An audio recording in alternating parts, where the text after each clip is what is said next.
Hi guys. Nati kauban karon guest nga si nga artista. Artista ka dyan. Nati kauban nga artista dire. Yang name kay Adele Dominguez. Pakpak! Yay! Di ko gano'n. Pakpak! Kumusta naman ka, Adele? Naulaw man ang atong artista. Adele, kumusta naman ka? Kira. Kumusta naman ka, Adele? Kira. Kanang, kumusta naman yung love life? Yan na, kay, yan nang kuan. Sige na, kay. Kumusta na? Ako na lang hawid kay. Kuan naman, ako man natin interview. Love life. Kumusta naman yung love life at kuan, Adele? Wala ko yung love life.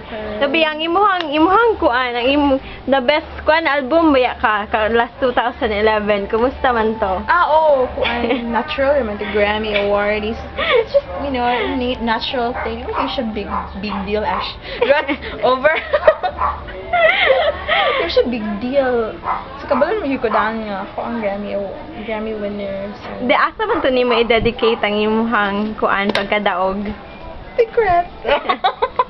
O pag-message sa imo mga kuan ka office mates sa una. Hi, office mate sa una. Kumusta na mo?